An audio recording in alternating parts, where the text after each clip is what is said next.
Me da mucho gusto poder anunciar que este último libro, La invasión de los ángeles caídos, que he escrito recientemente, va a ser una grande bendición y una grande información para todos ustedes.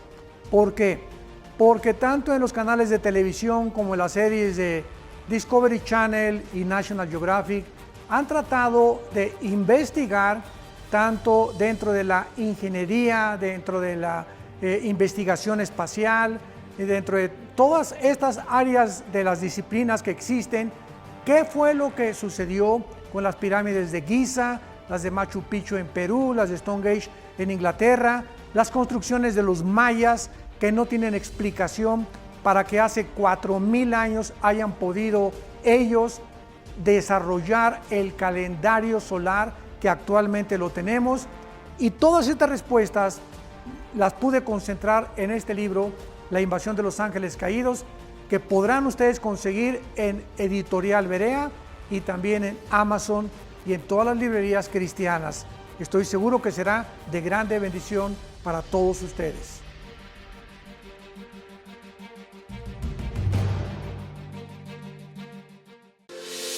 Seminario Internacional de Matrimonios en la Riviera Maya 2021. Un nuevo año, un nuevo comienzo. Ahora en el Hotel Ibero Star Selection Paraíso Maya, 4 diamantes. Muy pronto iniciaremos inscripciones. Espéralo.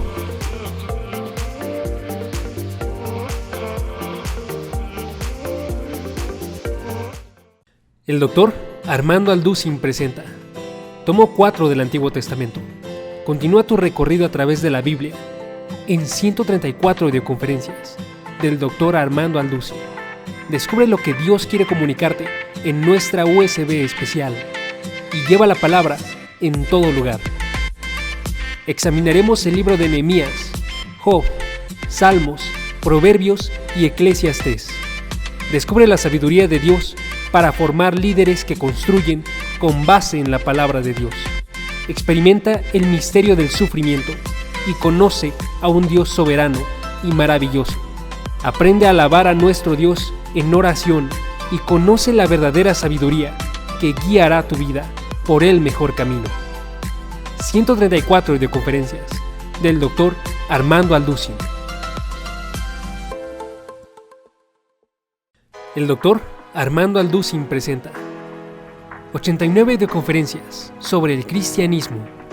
Descubre lo que significa ser un discípulo de Cristo.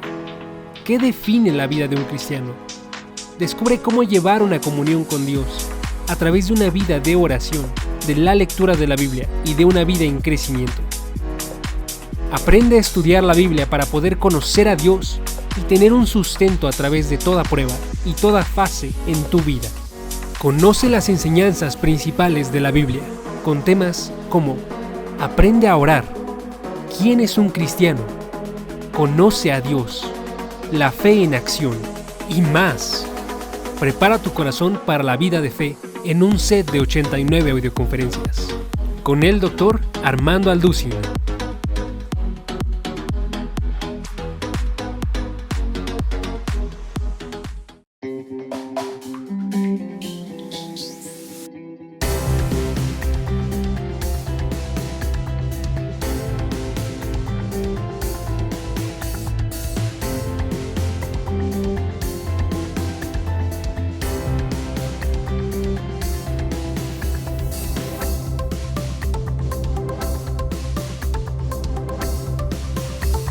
Vamos a compartir en esta mañana, en esta primera conferencia, los principios de liderazgo espiritual que he tratado yo de resumir como los principales que hay, porque les estoy hablando a todos ustedes como soldados.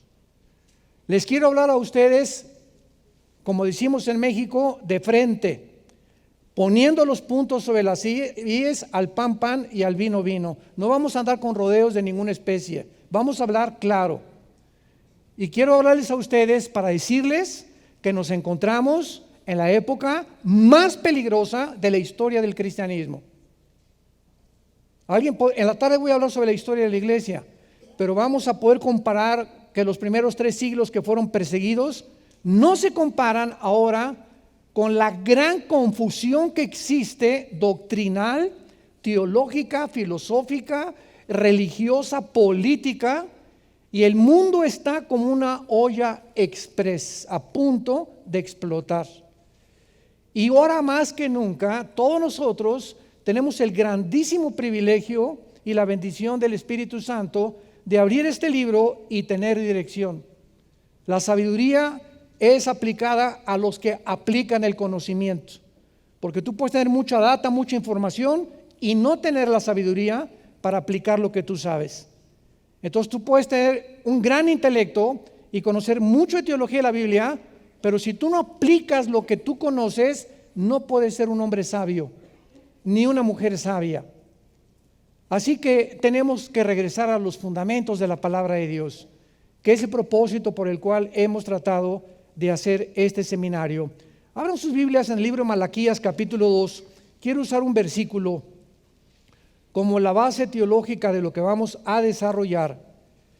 Y dice este último libro del Antiguo Testamento, Malaquías 2, versículo 7: porque los labios del sacerdote han de guardar la sabiduría, y de su boca el pueblo buscará, ¿qué cosa? O sea, si el pueblo se desvía, ¿la culpa es del presidente o de los gobernantes? Si no hay conciencia de los principios éticos y morales que el ser humano tiene en un gobierno, ¿será culpable el gobierno? Dios nos da la responsabilidad a nosotros porque nosotros somos la única luz del mundo. Ustedes son la luz.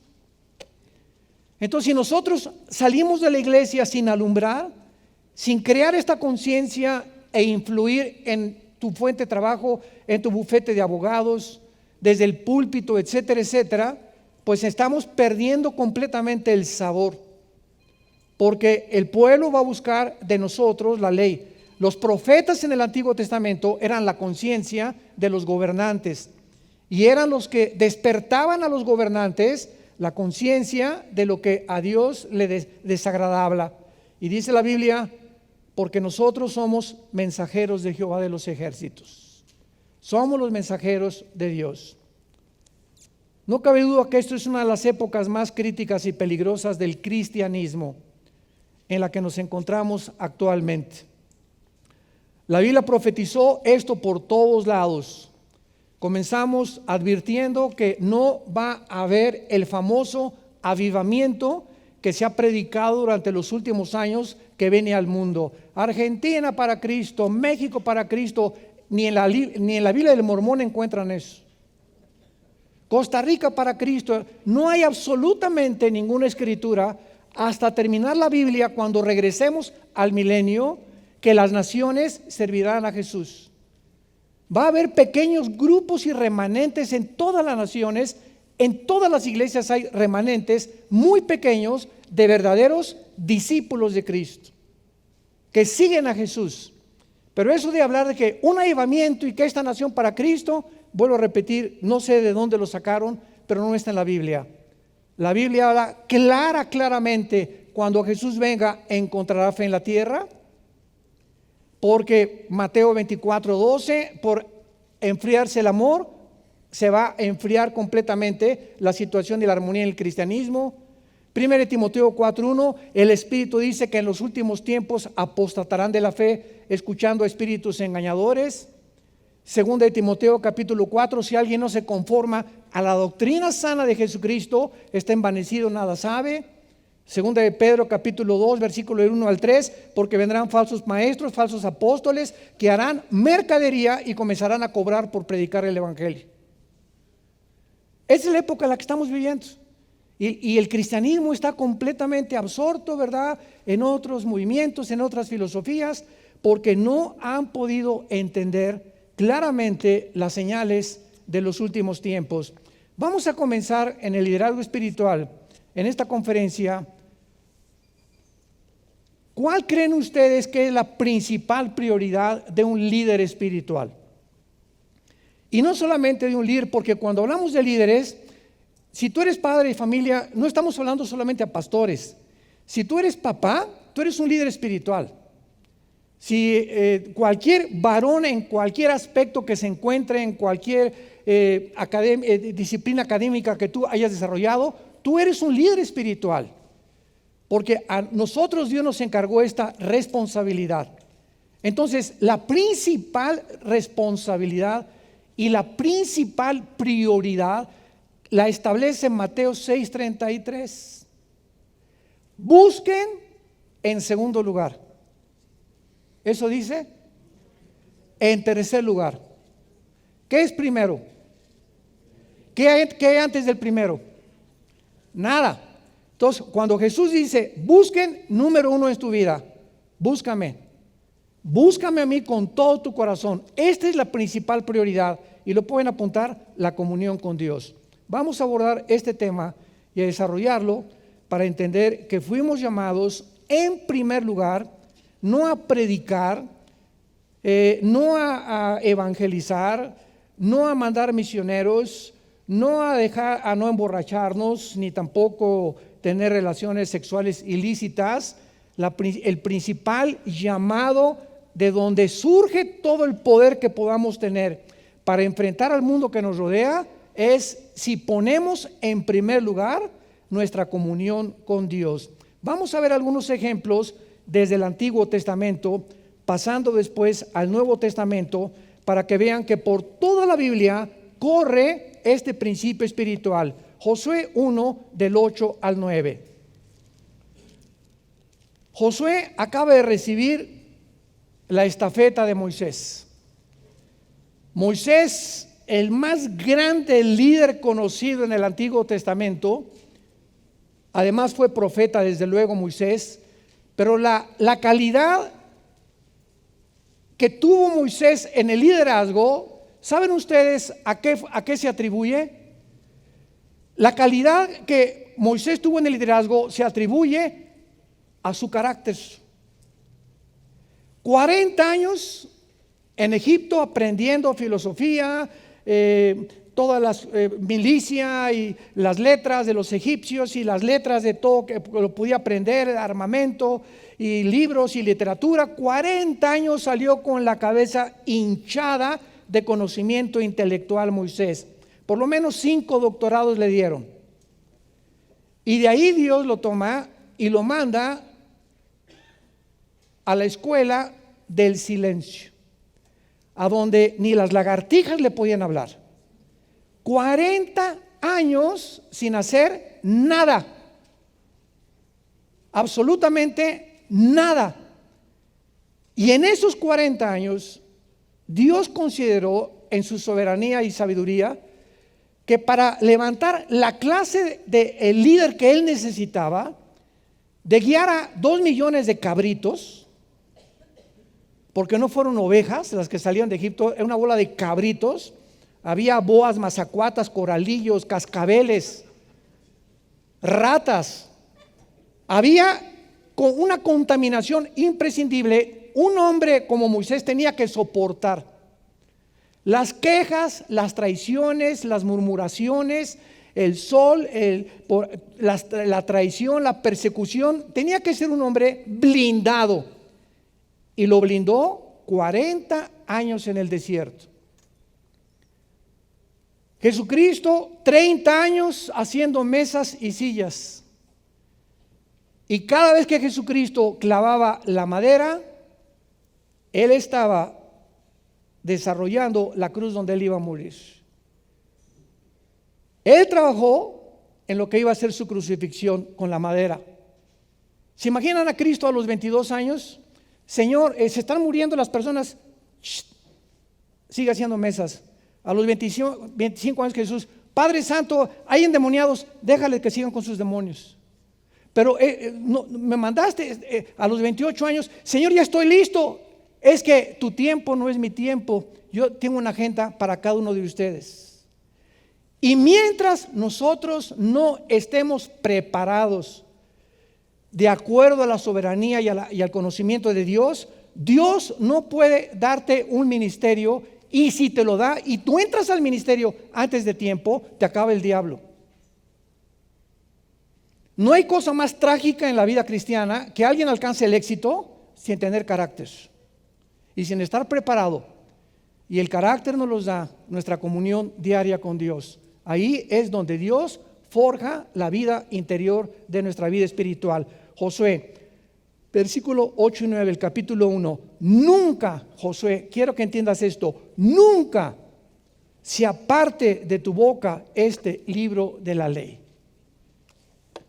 Día y noche meditarás en él, para que guardes y hagas conforme a todo lo que en él está escrito, porque entonces, no antes, esto es muy importante, hasta que tú me obedezcas y entiendas que en la mañana, Josué, y antes de acostarte, Señor, pero yo a las 12, estoy diciendo que en la mañana y en la noche. Señor, tengo mi devocional a las 11 de la mañana, que la canción, te dije que en la mañana y en la noche. En la noche me acuesto viendo las noticias, Señor. Bueno, ¿le crees a la Biblia? No levante la mano nadie. ¿Cuántos de ustedes se levantan y lo primero que tienen en la mañana es el tiempo con Dios, y antes de acostarse te acuestas memorizando 2, 3 versículos o pensando, meditando en la palabra de Dios? Nadie levante su mano. Entonces, ¿por qué quieres bendiciones y por qué quieres conocer más o entender los tiempos que vivimos si no obedecemos a Dios? ¿Qué es la fe? Creer lo que Dios dice y confiar que lo que Él dice es verdad. Pero así están las iglesias llenas en el mundo entero. Aleluya, gloria a Dios, y emociones, y cae y me cae, y polvito de oro que cae del suelo y que te caes al suelo, etcétera, etcétera. Y no, esas personas tienen una relación íntima con Dios, por lo cual viven confundidos. Y este es el primer principio que Dios le enseña a Moisés, a Josué. Tiene 7 naciones ahí, Josué, y vas a entrar a pelear contra 7 naciones completamente blindadas, que el armamento que tienen ustedes no va a ser suficiente, y puedes hacer planes de milicia. ¿Cuántas redes necesitamos para conquistar Jericó? Capítulo 6 de Josué. ¿Y cuántas ballestas vamos a necesitar? Imagino que Josué estaba organizando todos sus soldados cuando Dios le da el secreto de la victoria. No es con espada ni con ejército, es con mi espíritu. Tú obedéceme, Josué, y ¿sabes una cosa? La batalla es mía, dice el Señor. Yo me encargo de tu suegra. Yo me encargo de tus vecinos. Yo me encargo de tus hijos. Yo me encargo de tu esposa. Yo me encargo de tu esposo. Obedéceme. Déjame todas las demás cosas a mí. Búscame primero. Y cuando yo vea que tú realmente me estás buscando en primer lugar y me pones en primer lugar en tu vida, esa es la fe. Y el momento que actuamos conforme a lo que la palabra dice, Dios actúa, porque Dios respalda lo que Él ha prometido. Dios entra en acción cuando ve que nosotros le obedecemos. Veamos en segundo lugar, en Primera de Reyes, otro ejemplo, capítulo 19, a Elías. Primera de Reyes 19, del 11 al 12. El trasfondo histórico es que Elías se encuentra deprimido, ansioso, ha derrotado a cientos de profetas falsos y le manda una sentencia la reina Jezabel. Quiero decirte que aunque te exilies, te voy a perseguir a donde quiera que tú vayas y te voy a matar. Entonces Elías, como muchos cristianos, y a mí me pasó también durante una época en mi vida, queremos sentir a Dios. Yo recuerdo iglesias que íbamos donde la gente me decía, es que aquí no se siente a Dios, aquí no se siente el Espíritu Santo. Y había gente que comenzaba en la iglesia a temblar y a ponerse así. Yo les he dicho que aquí cuando alguien se ponga así, que venga por detrás y le den un zape en la cabeza. Porque ese no es el Espíritu Santo. El Espíritu Santo jamás nos llevará a que perdamos la conciencia de nosotros mismos. Nunca lo hará. Entonces, estamos buscando sentir a Dios. Oye, ¿me dan una palabra, hermano? Aquí está. ¿Quieres una palabra de Dios? Aquí está. Estamos en un cristianismo donde estamos tratando de brincarnos las cosas que Dios nos pone, buscando atajos para hacer las cosas mucho más fáciles a nuestra vida por la flojera de discipularnos. Y entonces Dios le enseña una grande lección a Elías. Y dice el versículo 11. Él dijo, sal afuera, lo manda Dios afuera y le dice a Elías, ponte en el monte delante de Jehová. He aquí Jehová pasaba y un grande y poderoso, un viento tan poderoso que rompía los montes, quebraba las peñas delante de Jehová, pero Jehová no estaba en ese viento. Y tras el viento un terremoto, pero Jehová no estaba en el terremoto. Y después del terremoto un fuego, pero Jehová no estaba en el fuego. Y tras el fuego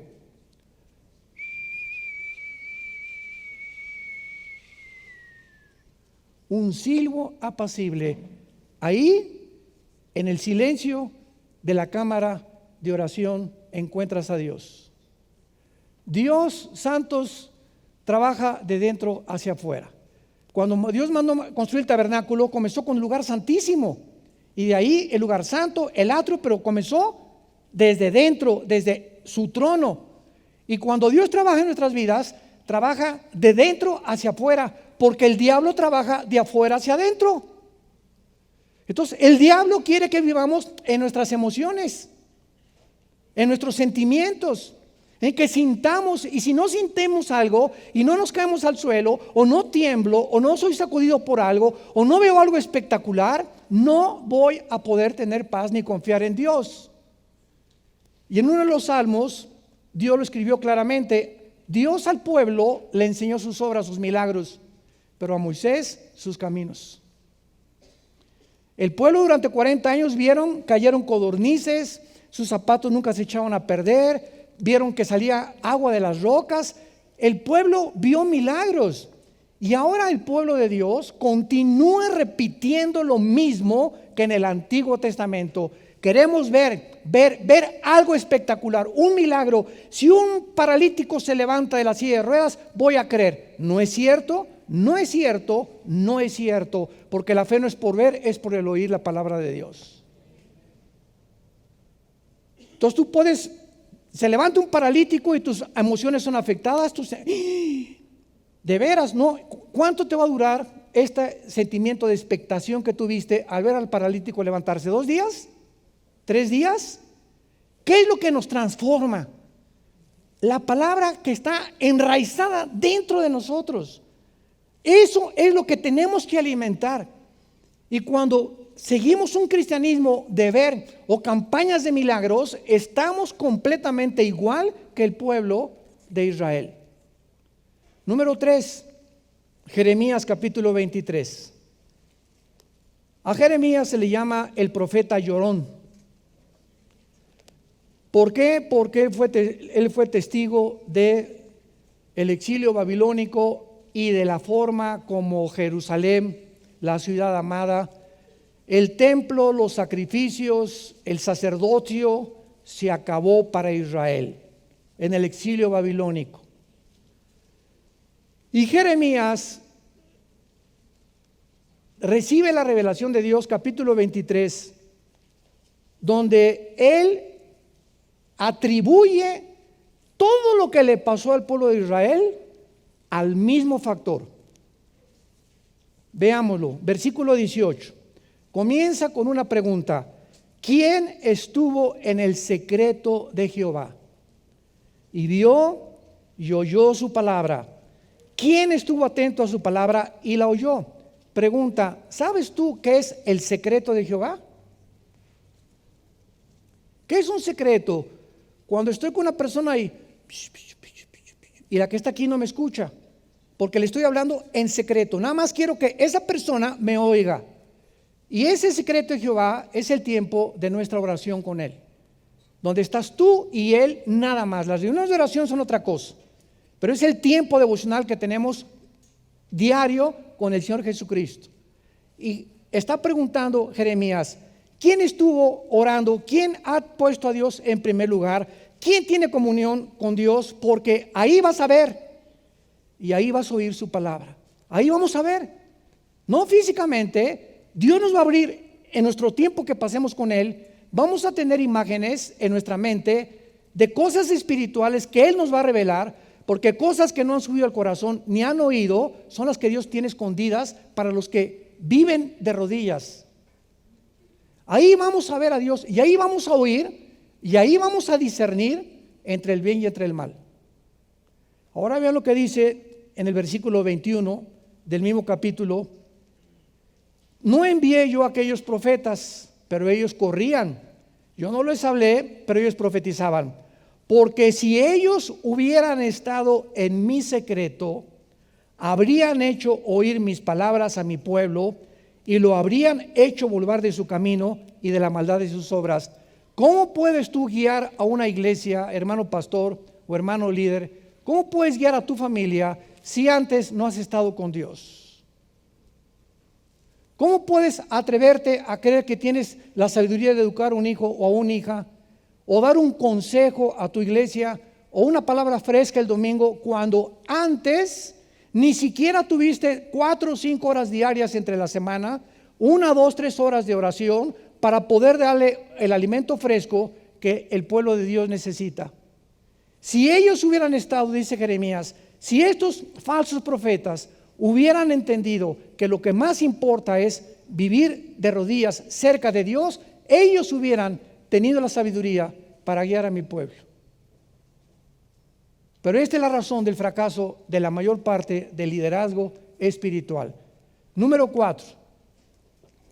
Marcos capítulo 1, versículo 35. El Hijo de Dios. Dejemos el Antiguo Testamento y vamos al hombre perfecto, al Dios hombre, al que jamás pecó en su vida, al que le dio la prioridad a su Padre y nos la dejó como ejemplo para que entendiésemos que la fuente del poder de Dios, de Jesucristo, cuando los discípulos más tarde le abordaron preguntándole, nunca le dijeron, ¿cómo es que haces milagros? ¿O cómo es que tienes poder para los milagros? Cuando los discípulos quisieron saber realmente qué era lo que le daba ese poder a ese hombre que le llamaban maestro o el rabino o lo seguían, le preguntaron, enséñanos a orar. ¿Y saben por qué le preguntaron eso? Porque Marcos fue testigo de lo que dice en el versículo 35, levantándose a las 12 del día. ¿Eso dice? Jesús levantándose de mañana, siendo aún muy oscuro. Estamos hablando 4, 5 máximo de la mañana, de la madrugada, cuando el sol todavía no sale. En ese tiempo Jesús salía, se apartaba de los discípulos y se iba a un lugar desierto y allí oraba. Jesús iba a enfrentar todos los días endemoniados, problemas, persecuciones, ataques. ¿Qué era la fuerza cuando se levantaba Jesús cada mañana? Que al salir de su casa podía enfrentar los ataques que vinieran por todos lados. Jesús salía blindado, salía cubierto, salía con un poder interno porque había estado con el Creador, sustentador, legislador, el Rey del universo, donde no hay nadie más alto que Dios. Y el enemigo puede venir como un río, pero Dios levantará bandera contra él. Y cuando nosotros nos damos cuenta que él tenía la necesidad de levantarse de madrugada para estar con su Padre, pregúntatelo por qué. Porque Dios ha determinado en su soberanía que sea a través del tiempo que pasamos con Él, la fuente de nuestro poder, de nuestra sabiduría, de nuestro conocimiento, de nuestro discernimiento espiritual. Decían que Lutero oraba 4 o 5 horas diarias. George Mueller, un gran hombre en Inglaterra, sostuvo a 2,000 huérfanos. George Mueller, con la pura oración, nunca le pidió $1 a nadie. 2,000 huérfanos detrás, no los 5 hijos que tienes tú, o los 8 que tú tienes. 2,000 huérfanos sostuvo. Compra el libro de George Mueller. Cómo me bendijo a mí leer la vida de este hombre. Hudson Taylor, que se fue a la China como misionero. David Brainerd, que a los 30 años se muere de tuberculosis.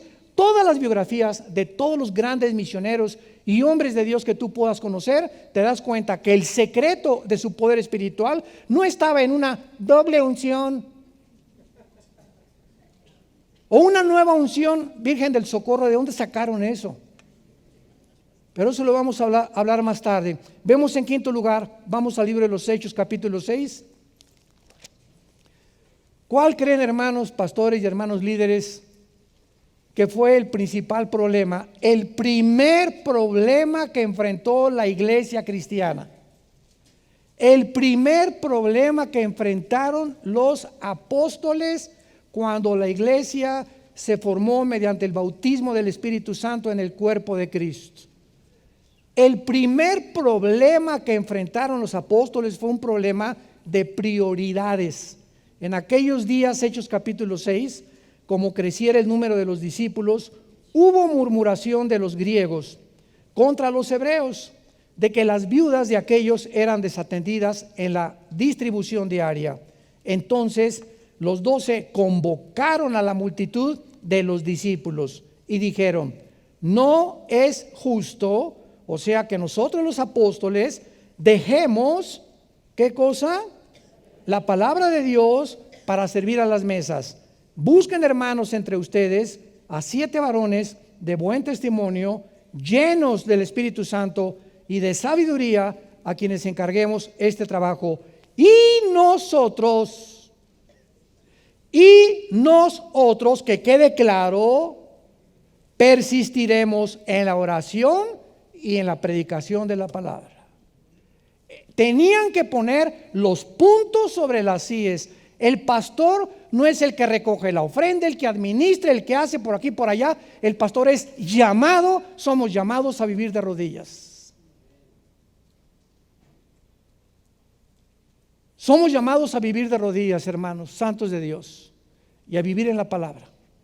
Si eso no es tu prioridad en tu vida, no esperes algún otro milagro. Vas a ser desviado con doctrinas extrañas, porque es la forma como Dios trabaja. Veamos nosotros, en último lugar, en Apocalipsis capítulo 2. En último lugar, así se cierra la Biblia, con el mensaje a la iglesia de Éfeso. ¿Cuál fue el problema de esta iglesia? Esto es asombroso. Yo estuve mucho tiempo tratando de meditar cuál es el problema de esta iglesia, que escribe al ángel de la iglesia en Éfeso, el que tiene las 7 estrellas a su diestra, el que anda en medio de los 7 candeleros de oro, dice esto: yo conozco tus obras, tu arduo trabajo y paciencia, no puedes soportar a los malos, has probado a los que se dicen ser apóstoles. Ya desde el primer siglo había personas que ya se decían apóstoles, no nos asustemos, y no lo son. Y los has hallado mentirosos, y has sufrido, y has tenido paciencia, y has trabajado arduamente por amor de mi nombre, y no has desmayado. Y de repente la iglesia de Éfeso y todos los líderes, ¿qué hicieron? Hasta que se nos reconoce.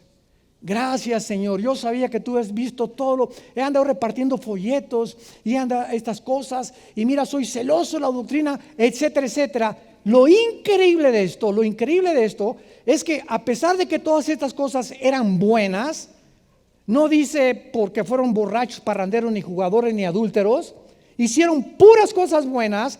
Cristo les dice: estoy contra ustedes. Y esto nos pone a pensar y a reflexionar qué tan profundo era el problema, que Cristo se atreva a decirles que todas estas cosas no les servían, porque lo que más le importaba era que tuvieran comunión con Él. En otras palabras, Todas estas cosas que ellos hicieron, los hicieron en el poder de la carne, no en el poder del Espíritu. Y esto nos habla que nuestra carne es bien religiosototota.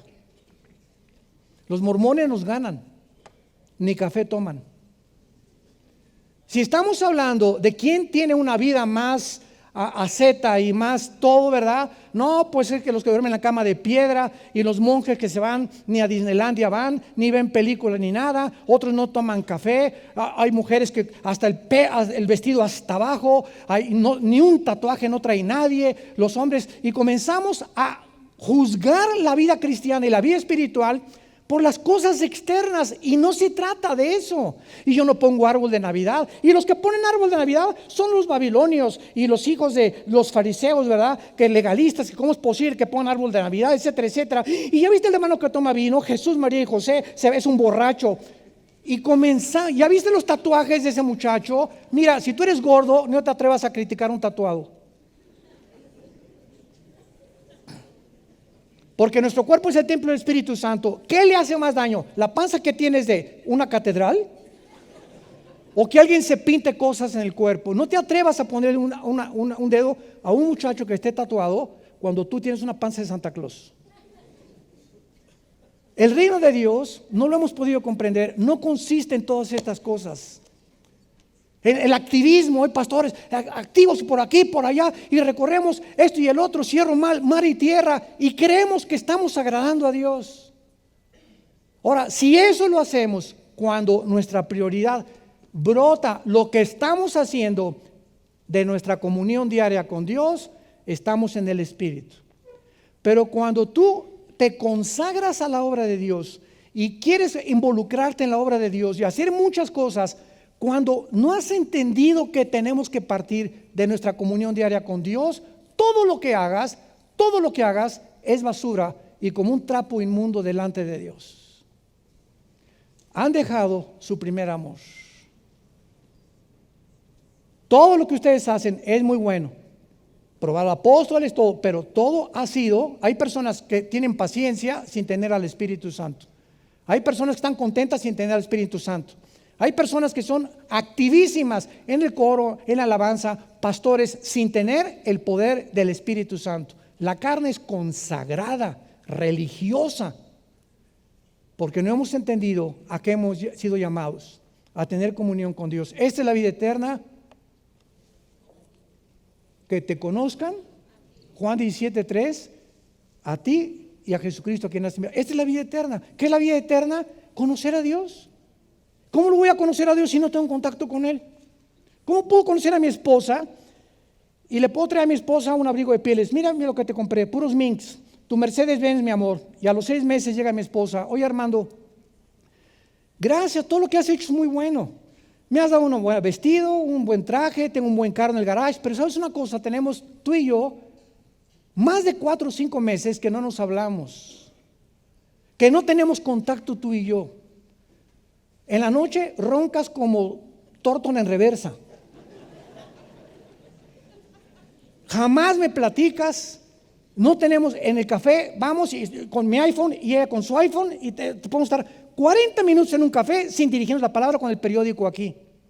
Cuando en un matrimonio se rompe la comunión, es un matrimonio que, aunque no están divorciados físicamente, ya se divorciaron emocionalmente desde hace mucho tiempo. Porque el matrimonio es comunión del hombre con la mujer. Y cuando dejamos de tener contacto diario con nuestra esposa y no le dedicamos un día o 2 días a irnos a cenar o vacaciones por lo menos 3 veces al año mínimo, arrepiéntete, le dice Dios a Éfeso, y regresa a entender, a ser tu primer amor. Muy bien, ahora muy bien, para terminar este primer punto, considerando la importancia que Dios le da a nuestra vida de comunión con Dios diaria. Hermano, me voy a las 8 a trabajar, levántate a las 6. A las 7 tengo que llevar a mi hija a la escuela, levántate a las 5:30. ¿De qué le estoy hablando? Para seguir a Dios necesitamos disciplina. ¿Sí escucharon? Hace un tiempo oí a un gran escritor, John Maxwell, que es un gran maestro de líderes, y dijo él lo siguiente: Toda persona en este mundo, arquitecto, cantante de ópera, carpintero, abogado, artista, político, no me importa la profesión que hayas abarcado, ninguna persona alcanzará el éxito si no tiene estos dos ingredientes en su vida: disciplina y organización. Y la vida cristiana es una vida que requiere de la más estricta disciplina en nuestra vida, de nuestro cuerpo, de nuestros hábitos. No estás acostumbrado a levantarte, pues te vas a acostumbrar y te va a costar trabajo unas 2 semanas, pero si no lo haces, no vas a poder desarrollar el carácter que Dios quiere, ni tampoco Dios te podrá usar como Él quiere ayudarte, porque no tienes esa disciplina. Y es como en la guerra. Todos los soldados en Estados Unidos, antes de mandarlos al frente de batalla, los mandan a lo que se llama el campamento de Boot Camp. 2 años en Israel, 2 años a los 18 años en Israel al servicio militar, las mujeres a los 20, 21. 2 años, ahí van a aprender a ser hombrecitos, macho camacho. Y a levantarse a las 4 o 5 de la mañana y párense y agua fría y todo, para que comiencen a desarrollar un carácter en contra de la oposición y en contra de un mundo que nos rodea y que nos quiere destruir. Los periódicos, la televisión, la política que estamos escuchando por todos lados, es un mundo que está bajo una tensión y bajo una ansiedad. Se acaba de calificar a Estados Unidos el país más ansioso del mundo, el más desarrollado tecnológicamente, potencia militar todavía, económica y militarmente en el mundo. Es el país donde se recitan más de 600 millones de pastillas Valium, Prozac, etcétera, etcétera, porque la gente vive fuera de Dios. Ansiosa, el estrés causa que mi corazón, mi sistema gastrointestinal, mis neuronas del cerebro, mi estado mental me afecta mi comunión con Dios. Yo no puedo estar en un estado así y creer que puedo discernir la voz de Dios. Jesús hace 2000 años nos dio la medicina. ¿Cuál fue la medicina que hace 2000 años el hombre de Galilea nos dio? Mi paz les dejo. Cuando dice Jesús, mi paz les dejo, está hablando de que al recibir a Cristo ya tenemos esa paz, pero después dice, y mi paz les doy. Esta segunda parte nos habla de que la debemos nosotros mantener. Si yo no mantengo que mi vida interior esté tranquila, yo no puedo venir a la Biblia como pulga o como chinche. Ay, Señor, mi hija, Señor, pastor, ayúdeme, ya no aguanto. Yo no puedo estar en este estado y creer que Dios me va a ayudar, porque este estado implica incredulidad, que es mentira que creo que Él es mi buen pastor y que el que habita al abrigo del Altísimo morará bajo la sombra del Omnipotente. Cuando yo no tengo un estado de paz, donde mi vida está tranquila, donde todo está tranquilo, donde yo sé que Dios está al control de todas las cosas y que yo no puedo controlar a mis hijos, yo no puedo controlar a mi esposa, yo no puedo controlar a mis ovejas, no tenemos el control de nada. Suelta el control. ¿Por qué quieres controlar todo en tu vida? De ahí viene el estrés. Cuando te das cuenta que eres incapaz de controlar a tu hijo, y eso, ¿qué voy a hacer? Y por acá, suéltalo, suelta todo, echando toda nuestra ansiedad sobre Él. Él tiene cuidado de nosotros. Por nada estén afanados. Filipenses 4, 6 y 7. ¿Qué es por nada? Aunque en el original griego dice lo siguiente, está en presente continuo pasivo. No mantengas en tu vida un estado de ansiedad constante.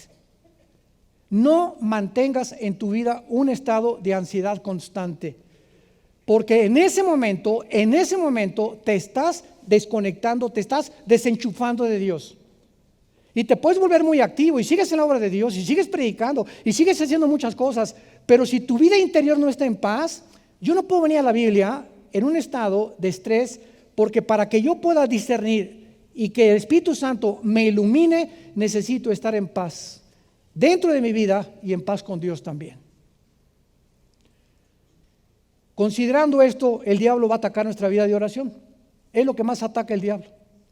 Te va a hacer que te quedes dormido, te va a sonar el teléfono, a los 3 o 4 días que te lo propongas va a venir alguna cosa, pero el ataque viene contra nuestra vida de comunión con Dios. Es el más grande ataque porque el diablo sabe que esa es la fuente del poder espiritual. Pasamos al segundo punto y lo pueden apuntar: reconocer la soberanía de Dios en nuestro llamado. Esta es la segunda cosa importantísima en la vida cristiana. Primera de Corintios capítulo 12. Más claro no lo podría el apóstol Pablo desarrollar. Es de suma importancia, amados santos de Dios, que en el liderazgo espiritual exista la soberanía de Dios. O sea, todos los dones que tú tengas y los que yo tenga, los talentos que Dios te haya dado o los que me haya dado a mí, y el ministerio para el cual Dios nos ha llamado, le pertenecen a Él. Hubo un tiempo hace 30 a 35 años que una barbaridad se infiltró a la iglesia cristiana, donde iba a lugares donde me decían que si yo no hablaba en lenguas, a este grado llegó esta barbaridad, no tenía el Espíritu Santo. Y el hecho que haya habido 3 ejemplos en los Hechos de este fenómeno, sin entender que el libro de los Hechos es un libro en transición entre el judaísmo y el cristianismo, y tenía que haber milagros a fuerza para evidenciar que ellos eran realmente apóstoles de Cristo. Cuando entramos a las epístolas de los apóstoles y ellos explican lo que pasó en Hechos, nos damos cuenta por qué pasó. Pero cuando sacamos doctrinas de libros históricos y desarrollamos una doctrina al grado de decir, si este don no lo tienes, que además es el último de los dones, no tienes al Espíritu Santo, entonces yo me pongo a recordar a todos los grandes hombres de Dios, D.L. Moody, Billy Graham, y Martín Lutero, y Juan Calvino, y Jacobo Arminio, y los padres de la iglesia, etcétera, etcétera. Nunca ninguno habló en lenguas, por lo tanto no tuvieron al Espíritu Santo. Virgen de los Remedios. Qué increíble que podamos llegar a aceptar, y vamos a ver lo que dice la Biblia. 1 Corintios 12, versículo del 4 al 11. Hay diversidad de dones, o sea, hay muchos dones, muchos, pero el Espíritu es el mismo. Hay diversidad de ministerios, o sea, hay muchas formas de servir a Dios, pero el Señor es el mismo. Y hay diversidad de operaciones, pero Dios, que hace todas las cosas en todos, es el mismo. Porque a uno, a Pancho, les da la manifestación del Espíritu para provecho. A Santiago, a le es dada palabra de sabiduría. A Jacobo, palabra de conocimiento según el mismo Espíritu. A otro, a Carlitos, fe por el mismo Espíritu. Y a otro, a Lupita, dones sanidades. Al otro, el hacer milagros, etcétera, etcétera. Discernimiento, diversos géneros de lenguas, interpretación. Versículo 11, subráyalo. Pero todas estas cosas, todas estas operaciones, todos estos ministerios las hace uno y el mismo Espíritu, repartiendo a cada quien, traducción a la mexicana, como a él le da la gana. Perdón. Dios reparte a cada uno de nosotros lo que Él considera que tú y tú y tú y tú y yo vamos a necesitar.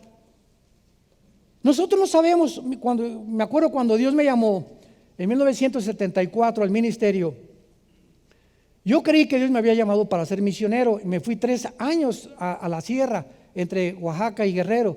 Estuve durmiendo en pisos de adobe, mi cojín era un ladrillo envuelto en periódicos con los indígenas, y feliz porque unos misioneros presbiterianos me invitaron a que los acompañara, y me encantó, y yo nada más quería servir a Dios. Me dio malaria, me dio dengue, no se imaginan todas las enfermedades que me dieron. Y acabé en un pueblito de leprosos que se llamaba Coajiniculapa, ahí cerca de Chilpancingo, en Guerrero. Y cuando vi que eran leprosos, un día le pregunté al misionero, oye, ¿por qué están todos amarrados así, vienen al estudio tapados? A mí no me llamó la atención, no creí que tenían frío, porque hacía mucho frío. Estamos en la mera punta de la sierra. Me dice, tienen lepra. Y recuerdo que entré a la 1 de la mañana a mi cabañita donde yo estaba, me hinqué, y le dije, Dios, si aquí ese llamado que me tienes para morir de lepra, llévame cuando quieras. Sin embargo, no fue ese llamado, ¿verdad? Después regresamos a Acapulco, comencé a tomar estudios bíblicos, a dar estudios bíblicos, a prepararme a través de libros, porque soy adicto a la lectura desde muy niño. Gracias a Dios mi mamá nos inculcó la lectura desde muy niños, y de ahí pues ya formamos una iglesia. Después el equipo de Luis Palau, en 1989 me llamaron a formar evangelista asociado de Luis Palau. Estuve 3 años con el equipo de Luis Palau en México, organizándole todas sus cruzadas. Y en 1983 fundamos Villanueva para México. En el 93, 94 Villanueva para el mundo. Y así vemos que Dios nos trae de ministerio en ministerio. Y yo nunca supe que iba a ser predicador, era tartamudo. No podía, me da una vergüenza hablar. Y de repente pues Dios me comenzó a usar, ¿verdad? Pero ¿por qué? Simplemente yo no busqué qué cosa quería tener. Yo le dije: Señor, aquí estoy, como le dijo la Virgen María al Espíritu Santo, haz conmigo según tu voluntad. Ese es nuestro papel.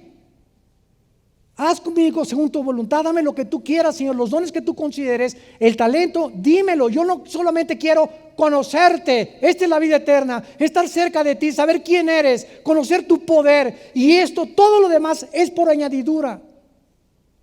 Es la fuente del poder espiritual. Dice en el versículo 18, el mismo capítulo: mas ahora Dios ha colocado los miembros, cada uno de ellos en el cuerpo, como Él quiso.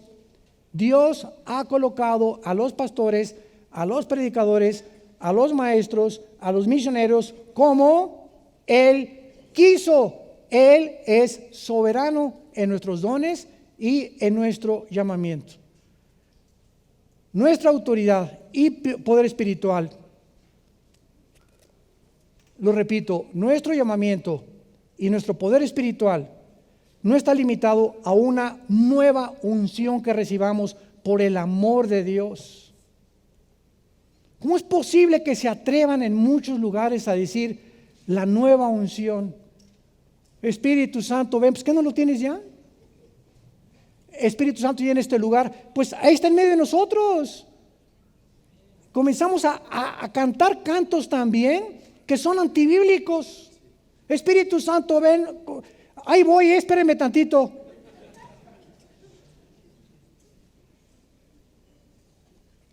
Y terminamos esta segunda parte en 1 Juan capítulo 2, donde el apóstol Juan lo establece también más claro que el agua.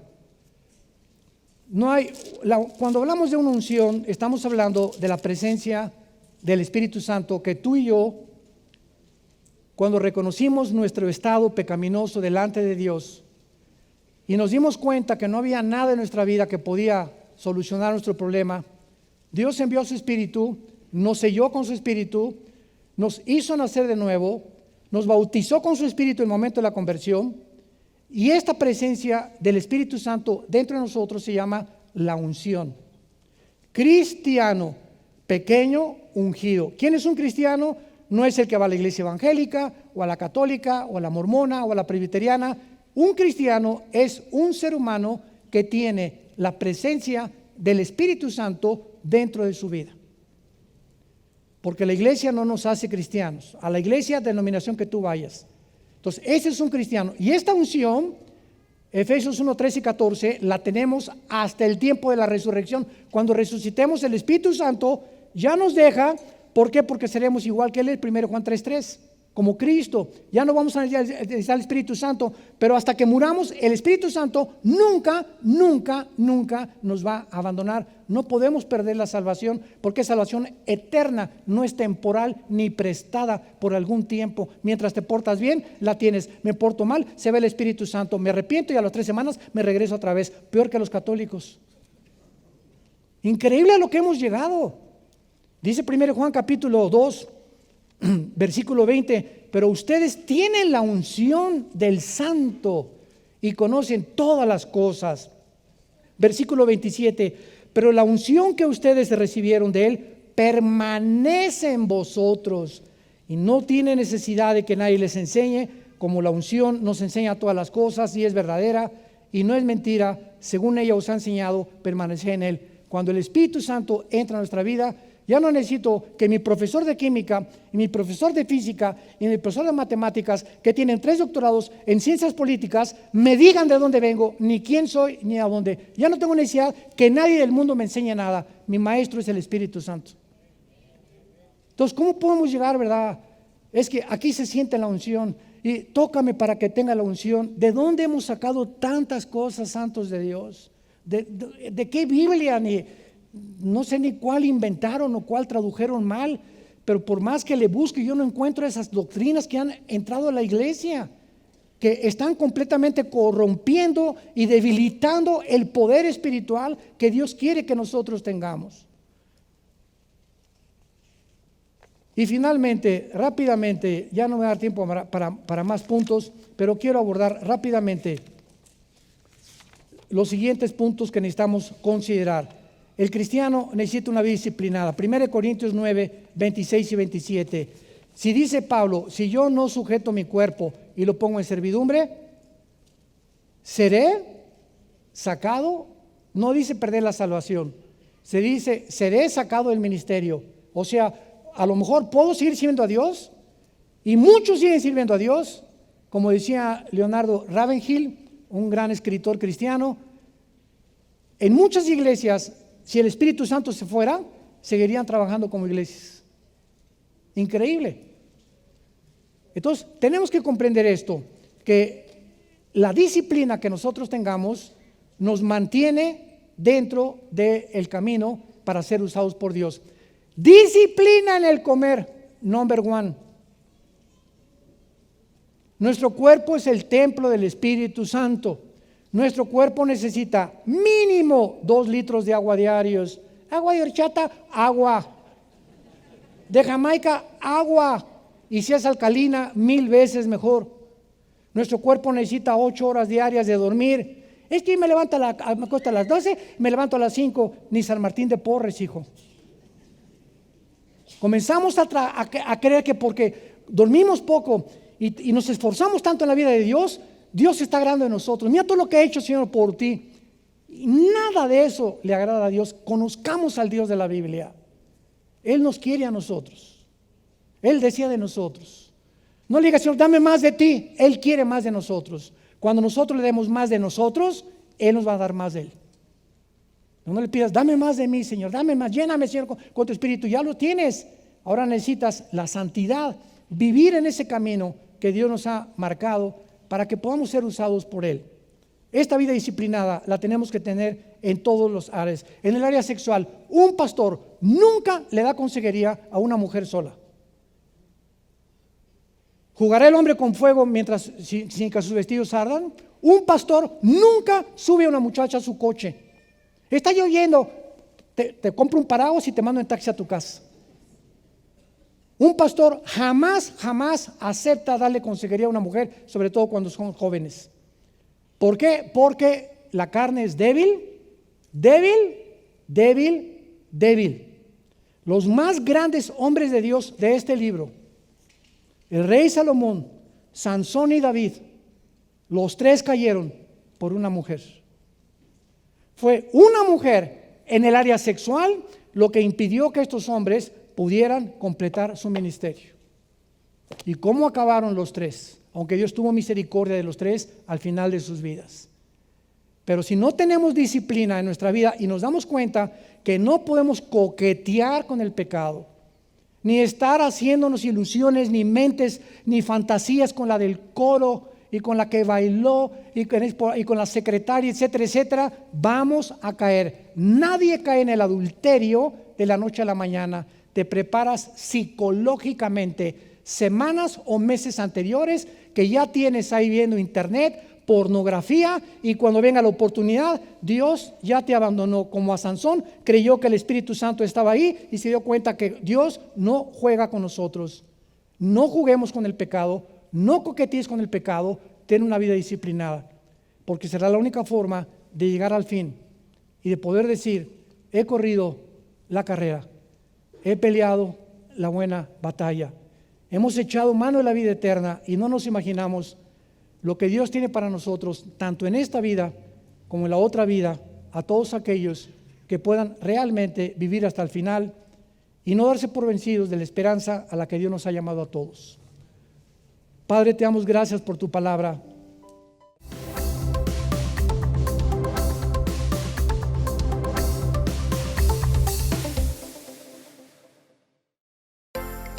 Vida Nueva para el Mundo se sostiene y propaga el mensaje de salvación de Jesucristo gracias a Dios y a tus donativos. Llevemos juntos el Evangelio de Jesucristo al mundo entero.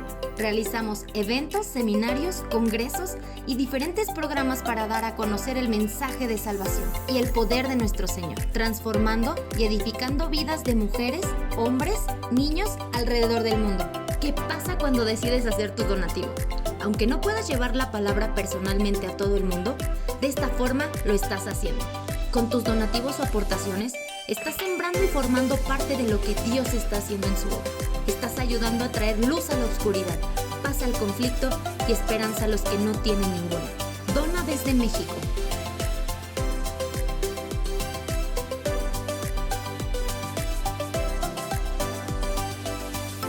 Dona desde Estados Unidos.